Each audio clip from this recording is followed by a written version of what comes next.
Welcome to our converted Ford Transit van, the place that we'll call home for the next week. After traveling across Canada by train, we arrived in Vancouver, BC, picked up the van and headed north, taking the Sea to Sky Highway to Whistler. We are no strangers to life on the road. After living full-time in an RV, traveling from campsite to campsite, it opened our eyes on how to experience expensive cities and exclusive locations without breaking the bank. Having lived in a van on Maui, this week's adventure is quite literally the polar opposite.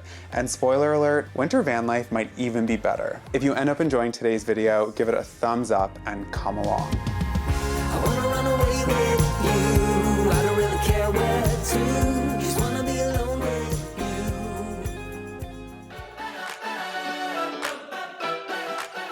So before we start our adventures for the day, we thought we'd give you the tour of our tiny home on wheels. So welcome to the van. I'm sure a lot of you are wondering, staying in such a beautiful place like Whistler, why on earth would we rent a van? From Vancouver, we would have had to book a rental car and get transportation up to Whistler.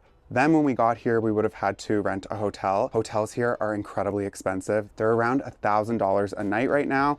This van was 600 Canadian dollars. That is an incredible value when you consider it's a place to sleep and our transportation. I'm sure you've seen a van life video or two before on YouTube.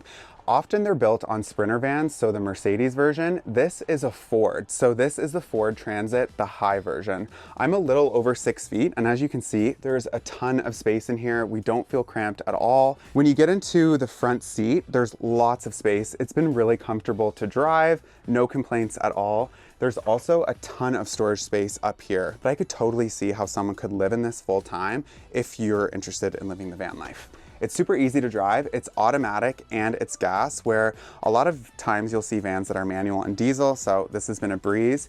When you come into the kitchen, there is a ton of storage space. So I really like how they did the uppers up here and they're on gas struts, so things won't fall out when we're driving. We've got everything we need, plates, bowls. I'm storing some camera equipment up here, and then our glasses, and then lots of countertop space for food prep. This particular van doesn't have an electric cooktop, which is fine for us because we're gonna be eating out while we're here. Underneath though, there is a propane gas stove. So if you were interested, you could just whip that out and cook up a meal with all of the cutlery that you have here. You really have everything you need, from can openers, bottle openers, spatula, you name it. In the cabinet below, we have all of the pots and pans, all of the essentials. And then underneath the sink, we have our water and our gray water system. So this is built pretty primitively, I would say. It kind of reminds us of the RV that we used to live in full time. So underneath they have a military jug, which acts as our gray water. Because we're staying in this in the winter, we are not using the water pump. So if you were renting this in the summer, you could go ham, turn this on, and you'd have running water. We're just using this jug right here, so when we brush our teeth, wash our hands, do whatever we need, it'll just go down the sink and then go into our gray water tank. We'll have to keep an eye on it to make sure we don't overflow, but we're used to that. Right here, there is a little bench. We're just kind of using this for our shoes. We have a cooler stored underneath that comes with it. And also really neat is there is a 12-volt fridge.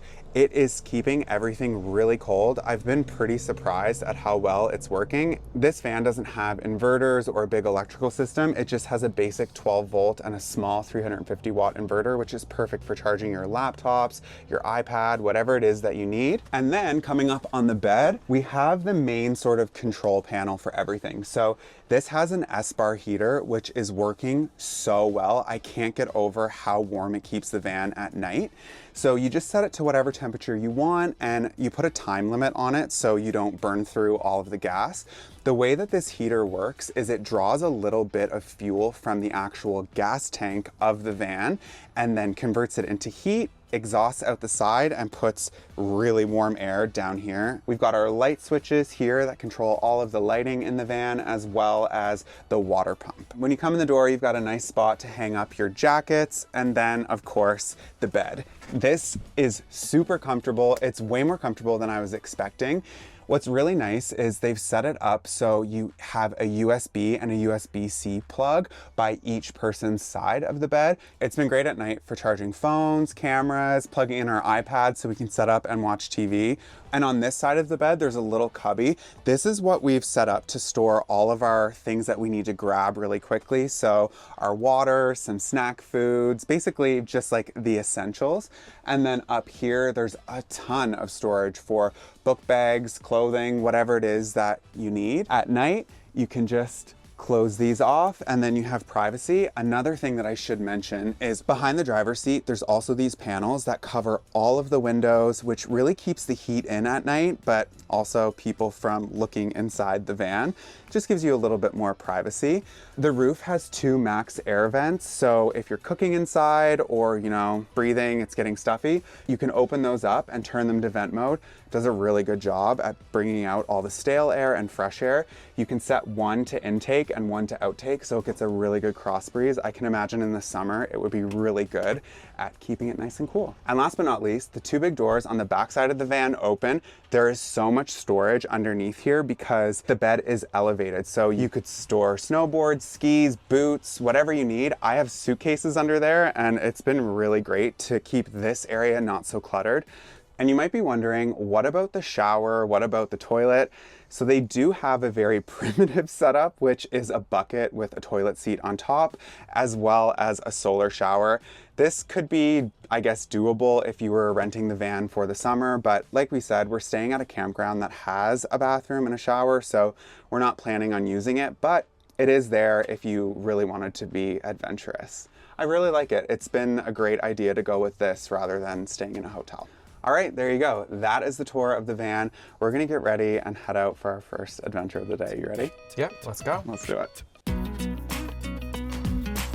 What a beautiful morning. It's so pretty. Hello. How's it going? Are you Tyler? Yeah, Hi, Tyler. nice to meet you. And you are? Todd. Todd. How are you guys? Good, how are you? Ready to ski? Yeah, Why don't we go to the chair sure. Yeah. and then we go up? Wow, moves fast. Yeah, it's faster than I thought. You make me feel like I climbed Mount Everest, or at least what's left of it. So the mountains in Whistler are a little different than on the East Coast. We just took one lift up and now we're gonna take another one to go even further up the mountain. Wow, we are so high up. Oh my God. Imagine tumbling down the mountain from here. Not fun. Not fun at all. Felt like we're coming in hot again. I know. It would be nice if we can do the 2 today, like both mountains, right? The Yeah. 2 tops, right? That would be cool. Yeah. But we can start on this one. We can, I just need to see, you're skiing, huh? Sure. Oh, yeah. You're a little rusty, but I'm sure it's gonna come back, right? Hopefully. All right, you guys, let's do it. I wanna be with you, baby. I wanna be with you. Here comes Tyler in the yellow pants coming down the hill. Neon highlighter yellow, so it's easy to find him. Almost did it. Good. Not all good? Yeah. I think so. How to ski? I think so. Yeah. I was nervous. Looks like. I was Did you nervous say because that this is a green? Yeah. Wow, it's steeper than greens on the East Coast for sure. that's what we were saying. It's just a hill there. What's the T-bar go to? Just like an easier? Just like a blue run. Oh, okay. Yeah, like a nice blue run on the side. You can actually see it at the top. If you see the people going down on the right side of the T-bar, there's 2 people going down, but up to you. You want to do the T-bar, we can do the T-bar once. Now we can take the chair. Let's do the chair. Yeah, let's do So we're going to the top of the mountain now? Top Yeah, of the we're mountain. going to the top. Nice. All right, you guys, we have got our ski legs underneath us. We're doing better than I thought. Like we said, we haven't skied in years, so the confidence is building. We are gonna take the ski lift to the highest part of the mountain now, and hopefully we don't die. Wow, this is unbelievable. Like the rocks. That's pretty cool, yeah. Yeah. Now you can have your air and breathe it too. The very thought of you leaves me gasping. Oh wow, look, someone's about to go Yeah, down. someone's going down. Oh my God. We made it. Wow, what an unbelievable view. So we made it to the top of Whistler Peak to be exact. This isn't as tall as Blackcomb, which is just across the way there. Just look at this view though, 8,000 feet or 2,100 meters. So I had to get away from Todd for a second to tell you guys this. This view is so beautiful. I've actually have a surprise for him later. We are gonna get back up on top of this mountain, but in a completely different way. I'll fill you in a little bit. You're gonna be okay. I just think you'll be fine. Are you ready? I'm ready. Are you? Ready as I'm gonna be. having a guide for this is like absolutely essential. It's so much steeper than anything on the East Coast. Like, this is absolutely stunning. This has been such a once in a lifetime trip, you guys. Like, I can't even get over it. I wanna be with you, baby. I wanna be with you. Hello, Tyler. All good. Nice and easy. Nice and easy. Oh, we like it. I don't know what's better, skiing or the view. Are you having fun? Yeah, a lot of fun. Are you? Yeah, It's a good workout though. it is. So we just finished up at Whistler, and now we're gonna take the gondola across and do Blackcomb. Which I'm pretty excited for, but we're gonna stop and have a little bit to eat too, because it's like halfway through the day. Getting a little hungry. Yeah. Wow. So beautiful. And just like that, we have made the traverse, I guess you could call it. We're in a new, or on a new mountain. Yeah, it's so cool in Whistler how you can do that. So the gondola takes you completely across that valley into a whole nother mountain. So I spoke a little soon. Yeah. We still have to take another lift, even though it looks like we're on the top of the world right now. We're taking another lift to the very top of Blackcomb, and that's where Christian wants to have lunch, which is gonna be really cool. Yeah, we would be so lost on the mountain. Oh my God. We'd be on a milk carton already. Yeah, shout out to him. He's making this day just phenomenal. Huge shout out. We're getting to see way more than we ever would have. It's pretty awesome. All right, so now we have officially made it to the top of Blackcomb. So we're gonna go to Hortzman's hut for lunch. It's Oh, Horseman. I was thinking it was Horseman. no Hortzman. Horseman. Elevation is 7,494 feet. Look at the views here. Looks like the top of the world. Busy spot. Yeah. It looks like there's stuff we can eat. Are you gonna do? Oh, I'm on this side. Are you doing a wine? Might as well. Oh wow, that looks so good. It looks really good. Very hearty. Awesome, thank you. Wow, this is really good chili. Really good chili. That's good. You like it? Yeah. Yeah. Nice. And we're so hungry, right? That even if it wasn't. Yeah. Yeah. I don't It would probably taste amazing. Yeah, it wasn't going back. Yeah. Can of red wine. It's pretty cool. Love it. Well, cheers. Cheers. We've insulated it, and we're going to try and run it year round off of the sun, which is Okay. So it's all solar power that you have? Yeah. Even on the top of a mountain, you're still showing it. Of course, I wanted to say it. Yeah. It's good. I asked you. That was such an amazing lunch. Amazing. If you're in Whistler and you're skiing, you have to go here. They have so many options. It's German inspired, so there's just a lot of cool stuff. I have regrets that I didn't get the pretzels. Did you see those? Yeah, I'm not a pretzel guy though, so I was fine. I was happy with my chili and red wine. I could live exclusively. You got a little buzz going? Little buzz. Little zip zip. I could live off higher. of pretzels. You know when they have like the little pieces of salt on it? So good. Okay. I'm feeling a little bit buzzed too. Yeah, just like Little après ski. maybe we'll have to stop at each little one on the way down the hill and grab a can of wine at the mall. Maybe. Okay, we're gonna hit the slopes and enjoy the rest of our day. Oh, also another tip. Bring sunscreen, because I can definitely feel my face getting Yeah, wet. and Christian has lip stuff that he's always putting on. Smart. Never thought to bring that. Tips. All right, Tips. let's go. There you go. How would you rate our skills? Be honest. I mean, I think you can do the blue. I mean, you can just side slip it, right? Yeah. Then we're doing it. Stop. We'll do it. I think you can side slip it. Take it easy. What is side slip? Like side to side? Like you just go like You slide like this like, you down know, the hill. side like Yeah, this, okay, right? yeah. You can side slip like that, then make a turn, side slip a little bit more, right? And then that's it. The top is done. Should we give it a try? See how it is? I'm down. Let's live on the wild side. Let's do it. Had some wine. Let's do a blue. What is it you want to do? Down there. Oh my God.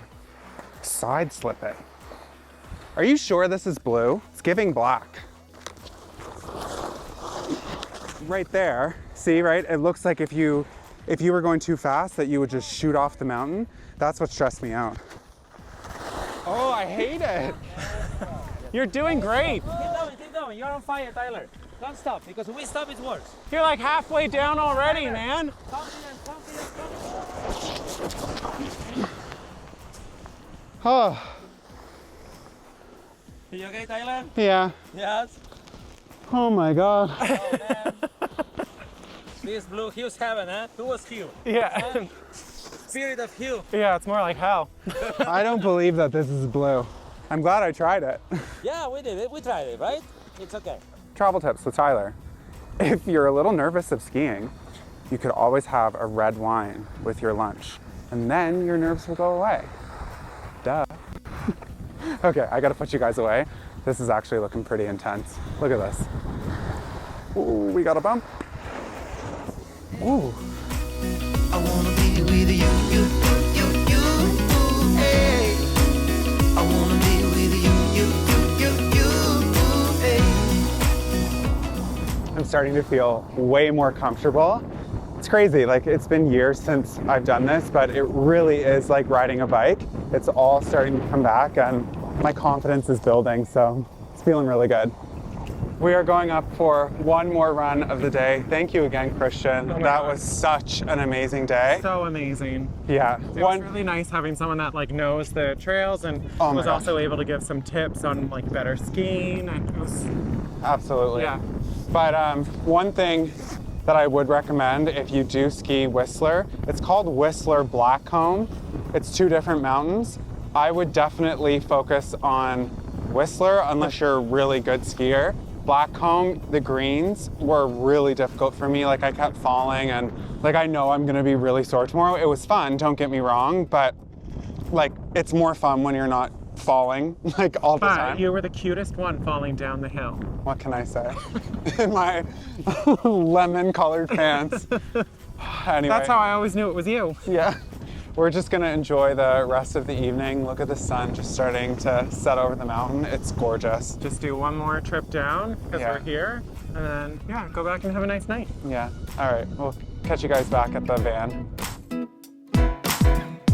While Todd's dealing with all the gear, he wants me to figure out what we're doing next. I found some pretty cool options. So while I wait for him to get back, I'm just catching up with all of you in the comments, and it's very clear I need to address something. I noticed that there's been some confusion on the difference between 2 different products that we often recommend on our channel. Both are so important and in my opinion are must-haves. So I want to quickly clear this up. So Surfshark, which you might be familiar with, is the VPN that we use to secure our internet connection. Whether we're in an airport, a cafe, whenever we're not home, we always have Surfshark turned on. Incogni, on the other hand, is a service that you can think of as damage control for all the times that you either weren't using a VPN or, most importantly, whenever you've interacted with a business that has anything from your phone number to your address, your email. You cannot protect how they connect to the internet. So just to recap, Surfshark protects you when you connect on your devices. Incogni protects you when other people that have your data connect to the internet. So they reach out to all of the different places that are selling your information and say, I don't think so. You need to remove my client from the list. They will stay on them. They will be persistent until you are eventually removed. Seeing all of you in the comments who have signed up for Incogni and are actually seeing the tangible differences like we are, makes me so happy. It is incredibly worth it. Make sure you scan the QR code, or you can click the link in the description box down below. When you sign up using our code, you'll save 60% off the annual plan. Again, I can't recommend Incogni enough. And if you're still confused on how all of this works, I'm happy to chat with you all in the comments. So leave one down below if you still have any more questions. All right, I'm gonna continue chatting with you all while I wait for Todd to get back. It was such a warm and beautiful day today that we thought we'd continue the outdoor activities and go to a place at the base of Cougar Mountain. It's called Vallea Lumina. I think we're saying that right. I was gonna say, we think we're saying it right, but we're really excited because it's like a nature walk, but it's all lit up and it's supposed to be incredibly beautiful. It's really highly reviewed, and warm days like this in Whistler, why not get out, stay outside? So let's check it out. This is cute. It is cute. Figuring it all out. Well, it's part of the story. See, you have to read them. Tyler's the guy at the museum who just blows past every sign, where I like to stop and read everything. Guilty. So now we have to, otherwise you're not going to understand the story, because it's a self-guided, interpreted story. Typically on these types of things, Todd interprets the story and then Tells them about it Yeah. for days and days and days. I'm just here for the pretty lights. Need to figure out how to get them for the lake. Okay, so we gotta look out for Leonard and Gloria. Leonard's in his mid-60s and Gloria's the young girl with him. They haven't been seen in 24 hours. Oh no. Wow, this is so pretty. So pretty. I'm sure you're getting ideas of how you want to do our trail. Oh, I'm like, we got a section in the land that I could totally make one of these, and it will be an interpretive story, self-guided. Self-guided, of course. How are we going to get speakers in the trees? Ladder. Oh, it's like surround sound. It's pretty cool. Is that Leonard and Gloria? Must be. She had long dark hair. That's long and dark. You're missing it. That's the stars that they're saying are descending, like the stars falling into the valley. I'm not missing it. I'm paying attention. You're wandering off. I'm about to tie you to my waist so you don't go anywhere. I'm looking at all the pretty lights. Wow. So pretty. Are entering the ancient grove. Caught up in the feeling, like a tunnel vision. Every time I see you, everything around you. It's pretty cool. This is really cool. Like, so beautiful. And I think because we're here on a Sunday, no one's here. Yeah. Like, I don't think it'd be as like magical if you were rushed with crowds around you. Totally. My heart is thrown open. Feels like slow motion. I never knew the feeling until you. Makes me want to go for a walk in the woods with an old man. You Oh, I heard got it here you. first. Although you're younger than me, I'm the old man. It is so cool here. So cool. Like, if Love you're it. in Whistler, you absolutely have to check this out. It's beautiful. I want to do it again, like all night long. Obviously, I haven't seen the footage yet, but there is no way that it's gonna do it justice. It's so immersive. And like Todd was saying earlier, when you hear the music, it feels like it's inside of you and like all of the lights are going in different directions. It's unbelievable. Yeah. Like 10 out of 10. Can't recommend it yeah. enough. Wow, look at the stars. Wow. I guess it's so dark here.